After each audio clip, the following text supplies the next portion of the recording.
Just অসাধারণ। একবার না খেলে তোমরা বুঝতে পারবে না, এইটা তো আমি গ্যারেন্টি দিয়ে বলতে পারি। এত ভালো হয়েছিল খেতে, দুপুরে আমি শুধু এইটুকু বাটা নিয়ে পুরো ভাতটাকে খেয়ে নিলাম। গরম ভাতের সাথে একটুখানি যদি পটল বাটা বা পটলের ভর্তা হয়, তাহলে আর কিচ্ছু চাই না।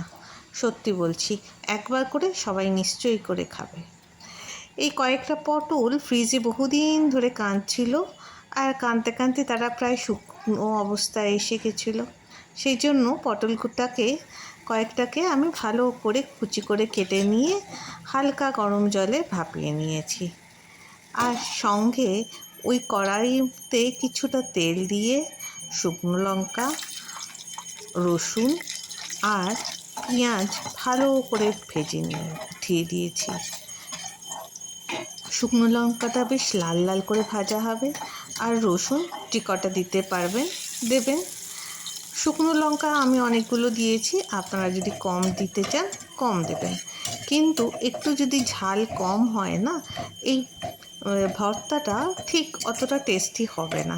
তাই ঝালটা একটু ভালো করেই দেবেন। আমার অবশ্য ঝাল বেশি ভালো লাগে বলে আমি একটু বেশিই ঝাল দিই। এবার ওই পটল ভাপিয়ে যে রেখেছিলাম, সেই পটলটাকে মিক্সিতে ভালো করে ঘুরিয়ে ঘুরিয়ে পেস্ট করে নাও। পেস্ট হয়ে গেলে ওর মধ্যে শুকনো কাঁচা লঙ্কাও দিয়েছিলাম, কিন্তু এই জন্যই আজকে আমার হাতটা এত জ্বলছে। পেস্ট করে নিয়েছি।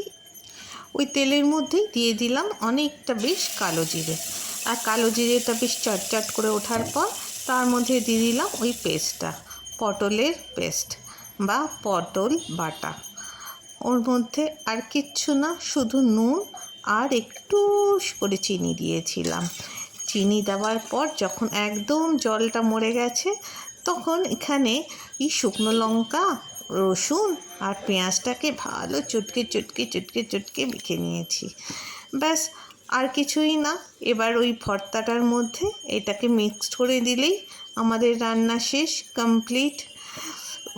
ভীষণ ভালো হয়েছিল। সবাই নিশ্চয়ই একবার ভালো করে এটা খাবে, আর খেয়ে আমাকে বলতে কিন্তু একদমই ভুলো না। আর শেয়ার করতে বা কমেন্ট করতেও ভুলো না। Please share and comment please. এইটা বলি না বলে আমার মেয়ে বলে এই জন্য তোমার ভিউজ কম আসে। যাই হোক, তোমরা সবাই খুব ভালো থেকো, আমিও খুব ভালো আছি। আবার দেখা হবে, আবার কথা হবে, অনেক গল্প হবে পরের ভিডিওতে। তোমরা কে কীভাবে খাও আমাকে নিশ্চয়ই জানাবে। চলো, আজকের মতো বিদায় নিই। টাটা।